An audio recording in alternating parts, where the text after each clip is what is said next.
পিসি ভাইপো জব করা শুরু করে। ও পাগলা হয়ে গেছে, মাথা সব তার কেটে গেছে। বিশ্বাস করেন একটা তার গোটা নেই। শুভেন্দু অধিকারী দিনরাত মমতা বন্দ্যোপাধ্যায়ের আতঙ্কে ভোগে আর অভিষেক বন্দ্যোপাধ্যায়ের আতঙ্কে ভোগে। ওর আর কোন রাজনৈতিক বক্তব্য নেই। একবারও শুভেন্দু অধিকারীকে বলতে শুনেছেন যে মমতা ব্যানার্জি লক্ষ্মীর ভান্ডার দিচ্ছে, তারা এলে লক্ষ্মীর ভান্ডার চালু রাখবে কি রাখবে না? তাদের বলার ক্ষমতা নেই। যেই বলবে আমরা চালু রাখবো তখনই আমরা বলবো তাহলে দিদি দিয়ে ঠিকই করছে বলো। আর যেই তারা বলবে আমরা বন্ধ করে দেবো, এই মায়েরা ঝাঁটা নিতে নিয়ে যাবে। এই বলতে পারবে না তো। শুভেন্দু অধিকারী থেকে শুরু করে বিজেপির কোন নেতা বলতে পারবেন না। কিন্তু আমি আপনাদের জিজ্ঞাসা করছি মায়েরা দাদারা, গত লোকসভা নির্বাচনে বিজেপির প্রার্থীকে এখান থেকে আপনারা জিতিয়েছিলেন কি আশা নিয়ে? বিজেপি বলে না ডবল ইঞ্জিনের সরকার। আপনাদের পুরুলিয়াতে কিন্তু ডবল ইঞ্জিন চলছে মায়েরা, অলরেডি দাদারা অলরেডি চলছে। কেন জানেন? কারণ দিল্লিতে মোদির সরকার, মোদিবাবুর সরকার, আর এখানে মোদিবাবুর সাংসদ আছে। এটা তো ডবল ইঞ্জিন। সেই ডবল ইঞ্জিন কি এমন ডবল ইঞ্জিন? পুরুলিয়ার জন্য কেন্দ্র থেকে কটা প্রকল্প এনেছে এখানকার সাংসদ? আপনাদের জিজ্ঞাসা করছি, দিল্লি থেকে কটা এনেছে? কটা এমস কেন্দ্রের হাসপাতাল এনেছে? কটা নতুন রেলপথ করেছে? কটা নতুন কাজ পুরুলিয়ার মানুষকে দিয়েছে? মোদী সরকারের সাংসদ তো এখানে। তার মানে শাসক দলের সাংসদ। এমপি বিজেপির মানে কিন্তু রুলিং পার্টির এমপি, মাথায় রাখবেন। কারণ দিল্লিতে রুল করছে ওরা, কিচ্ছু করতে পারেনি। কিন্তু আমি যদি আপনাদের বলি মায়েরা দাদারা, সাংসদ বিজেপির, বিধায়ক বিজেপির, তারপরেও আপনার ঘরে ঘরে লক্ষ্মীর ভান্ডার পৌঁছে দিচ্ছেন আমার নেত্রী মমতা বন্দ্যোপাধ্যায়। সাংসদ বিজেপির, বিধায়ক বিজেপির, তারপরেও আপনার রাস্তাটা পঞ্চায়েতের মাধ্যমে পাকা করে দিচ্ছে আমার দিদি মমতা বন্দ্যোপাধ্যায়। সাংসদ বিজেপির, বিধায়ক বিজেপির, তবু মায়েরা আপনাদের প্রত্যেক মাসে ফ্রিতে রেশন দিচ্ছে আমার দিদি মমতা বন্দ্যোপাধ্যায়। সাংসদ বিধায়ক বিজেপির, তারপরেও আপনার ছেলে মেয়েটা স্কুলে গিয়ে মিড ডে মিলে মুরগির মাংস ডিম পাচ্ছে, ওটাও দিচ্ছে আমার দিদি মমতা বন্দ্যোপাধ্যায়। সাংসদ বিজেপির, বিজেপি বিধায়ক বিজেপির, তারপরেও আপনার ছেলে মেয়েটা যে সবুজ সাথীর সাইকেলটা চালিয়ে ঝকঝকে রাস্তার উপর দিয়ে স্কুলে যাচ্ছে, সেটাও দিচ্ছে আমার দিদি মমতা বন্দ্যোপাধ্যায়। তাহলে তোরা কি করলি? সব যদি দিদি দিল, তোরা কি নাড়ু কাটলি? তোরা কটা মূল্য কাটলি? তোরা কটা আলু ছুললি? হ্যাঁ কি বলছে কাকা? বলছে যে বিজেপি নাকি বলছে গ্যাস দিচ্ছি। গ্যাসই দিচ্ছে, ভাব দেওয়াকে গ্যাস দেওয়াই বলে। উল্টে গ্যাসের নামে কি করেছে? আগে একটা গ্যাস সিলিন্ডারের দাম মোদিবাবু আসার আগে ছিল 450 টাকা। গ্যাসের দাম কত মায়ের এখন? 1200 টাকা। তাহলে 450 গ্যাসকে মোদিবাবু 1200 করে দিয়েছে। আচ্ছা, আপনারা পুরুলিয়ার মানুষরা প্রশ্ন করবেন না শুভেন্দু অধিকারীকে, শুভেন্দু বাবু আমরা পুরুলিয়া, ঝাড়গ্রাম, বাঁকুড়া, বিষ্ণুপুর, মেদিনীপুর, গোটা জঙ্গলমহল তো বিজেপিকে ভোট দিয়েছিলাম 2019-এ। আমাদের অন্তত 450 টাকায় গ্যাস দিতে পারতেন, আমাদেরও 1200 টাকায় গ্যাস দিচ্ছে। আসলে বিজেপি গ্যাসই দিতে পারে, আর এই গ্যাস হচ্ছে ঢপের গ্যাস, কাজ কিচ্ছু পারে না। আর এই কারণেই আমরা অনেকে বলি জানেন তো, মমতা ব্যানার্জি মায়ের মতো। কেন বলি? আমার ঘরের মা। আপনার মায়ের প্রতি দেখবেন অভিমান হতে পারে। এই যে আমার, যেমন আমার মায়ের সঙ্গে কখনো কখনো কথা কাটাকাটি হয়, একটু মনোমালিন্য হয়, আমি কথা বন্ধ করি, মা আমার সাথে কথা বলে না দুদিন, আমিও কথা বলি না, মাঝে মধ্যে হয়। সব সন্তানেরই মায়ের সাথে অভিমান হয়। কিন্তু মায়েরা, আমি যখন রাত্রিবেলা খাটাখাটনি করে বাড়িতে ফিরি, আমি দেখি মায়ের সাথে হয়তো আমার কথা হচ্ছে না, মা আমার সাথে কথা বলছে না, আমি মায়ের সাথে কথা বলছি না, তবুও রাত্রিবেলা ওই মা টেবিলের উপরে আমার গরম ভাত আর ডালের বাটিটা বেড়ে রেখে দেয়, তার সন্তান এসে রাত্রিবেলা খাবে বলে। এইটা হচ্ছে মা। সন্তান মায়ের উপরে অভিমান করতে পারে, মা কখনো সন্তানের উপর রাগ করে থাকতে পারে না। তার সন্তানের জন্য কষ্ট হয়, যন্ত্রণা হয়। তাই লোকসভার, বিধানসভায় মমতা ব্যানার্জির পার্টি এখানে ভোট না পাওয়া সত্ত্বেও মমতা ব্যানার্জি কিন্তু সেই মায়ের মতো তার সন্তানদের উপরে অভিমান করে থাকতে পারেননি। যতটা লক্ষ্মীর ভান্ডার কলকাতা পেয়েছে, তার চেয়ে বেশি লক্ষ্মীর ভান্ডার পুরুলিয়া পেয়েছে। যতটা সবুজ সাথী কলকাতা পেয়েছে, তার বেশি সবুজ সাথীর সাইকেল থেকে পুরুলিয়া পেয়েছে, বাঁকুড়া পেয়েছে, ঝাড়গ্রাম পেয়েছে। তো যে দিচ্ছে, যে কাজ করছে, আমি তাকে ভোট দেবো না। আর একটা পার্টি ভোটের আগে আসবে, এসে ভগবানের নাম নেবে। কোন ভগবানের নাম নেই?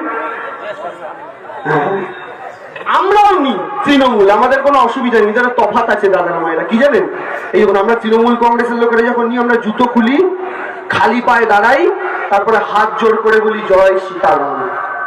তৃণমূল জানে জুতো খুলে ভগবানের নাম নিতে হয়, আর বিজেপির নেতারা জুতো পরে গোবর মারিয়ে মাল খাইয়া ভগবানের নাম নেয়। ওদের ভগবান সম্পর্কে ভক্তি নেই মায়েরা দাদারা। ছোটবেলায় ঠাকুমা শেখায়নি বাবা বাসি কাপড়ে ঠাকুরের নাম নিও না, খাওয়া কাপড়ে ঠাকুরের নাম নিও না, জুতো পরে ঠাকুর ঘরে যেও না। আর বিজেপির নেতাগুলো দেখবে সব কটা জুতা পরে গুটখা খেয়ে কি না কি করে জয় শ্রীরাম, যেন আমার স্কুলের বন্ধু ছিল, এভাবে রাম ঠাকুরকে ডাকছে। আরে ভগবান আমাদের ভক্তির মন্দিরের ভগবান ছেলে খেলার জিনিস নয়, রাজনীতির জিনিস নয়। ঈশ্বর ঠাকুর ঘরে আছেন।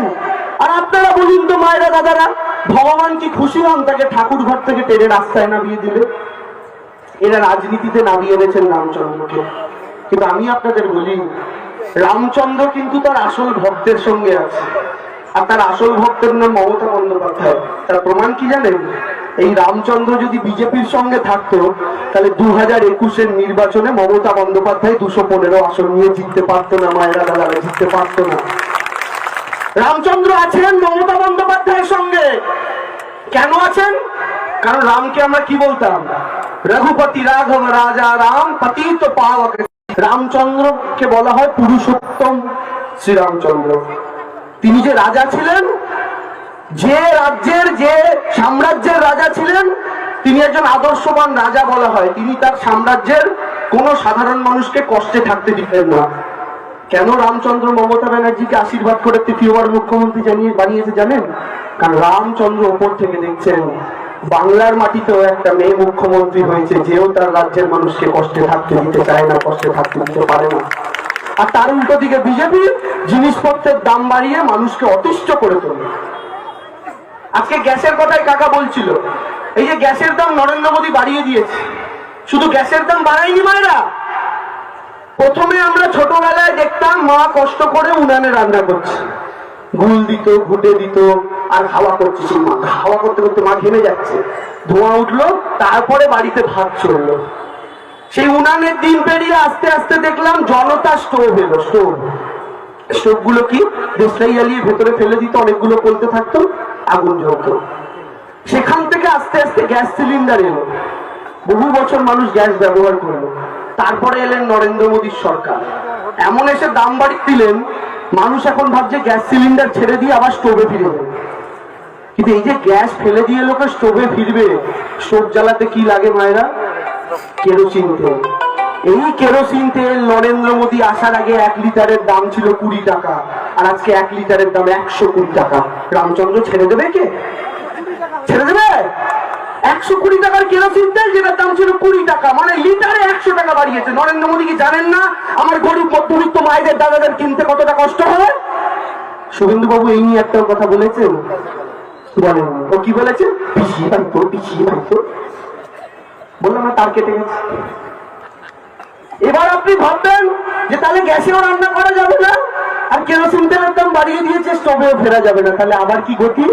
ওই ছোটবেলার মতো আবার উনান, আবার ঘুটে, আবার কয়লা। তাহলে নরেন্দ্র মোদী কি আচ্ছে দিন আনলো ভাবুন, আপনাকে গ্যাস সিলিন্ডার থেকে আবার উনানে নামিয়ে এনেছে। এই যাচ্ছে দিনের কথাই তো বলেছিল। শুধু এটা নয়, ডালের দাম, চিনির দাম, দুধের দাম, পাউরুটির দাম, যেদিকে তাকাবেন দাম বাড়িয়েছে। অত কিছু ভাবতে হবে না, শুধু একটা কথা মনে মনে ভাবুন, নরেন্দ্র মোদী দিল্লিতে প্রধানমন্ত্রী হওয়ার আগে যখন 100 টাকা নিয়ে বাজার করতে যেতেন, বাজারের ব্যাগটা ভরে বাজার করে আনতেন।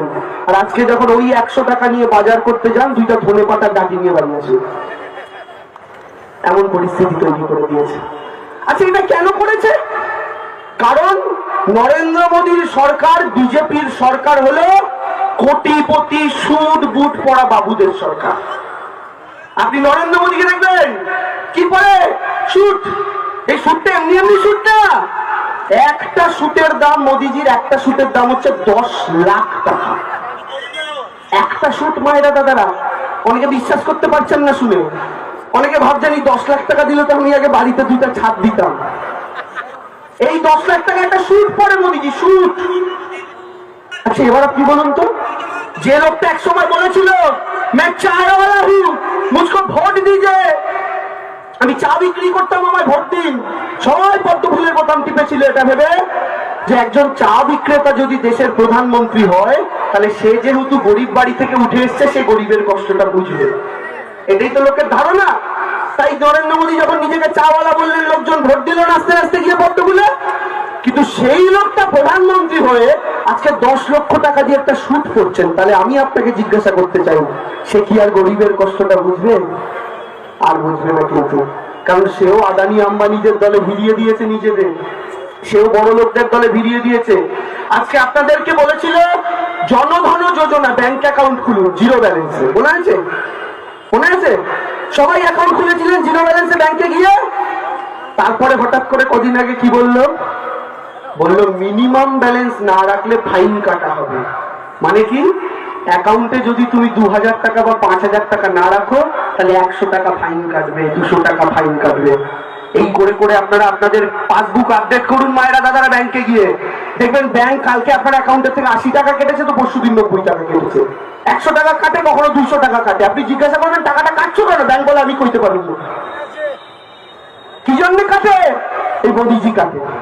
ন্যূনতম ব্যালেন্স, যদি তুই ন্যূনতম ব্যালেন্সের কথাই বলবি তাহলে আগে বলবি কেন জিরো ব্যালেন্স? যদি জিরো ব্যালেন্সই বলবি তাহলে আবার পরে বলবি কেন ন্যূনতম ব্যালেন্স? এইটা হচ্ছে দেখছি চিটিংবাজি মায়ের।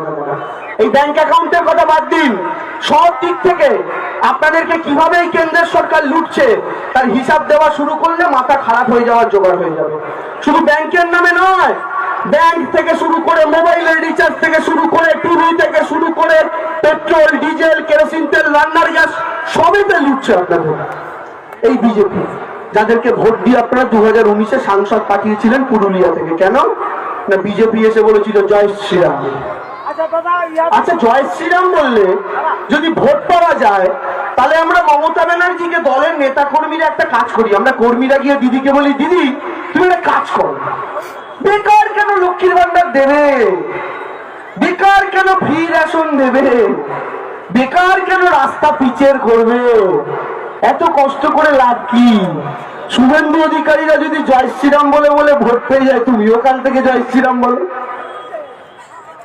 বললেও কিন্তু দিদি করবেন না। দিদি তার ধর্মটাকে বাড়িতে রাখেন, পুজো করেন, প্রত্যেক বছর কালী পুজো করেন, নিজের ধর্ম পালন করেন, কিন্তু রাজনীতির মঞ্চে মানুষের সেবার কাজ করেন। এটাই তো মমতা বন্দ্যোপাধ্যায়।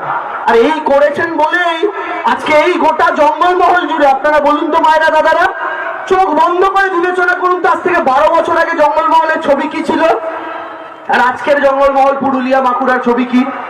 এই রাস্তা ঘাট, এই শান্তি, এই আলো ছিল? শান্তিতে মানুষ বাড়ির বাইরে বেরোতে পারতেন না। আজকে সেই শান্তিটা প্রতিষ্ঠা করেছেন মমতা বন্দ্যোপাধ্যায়।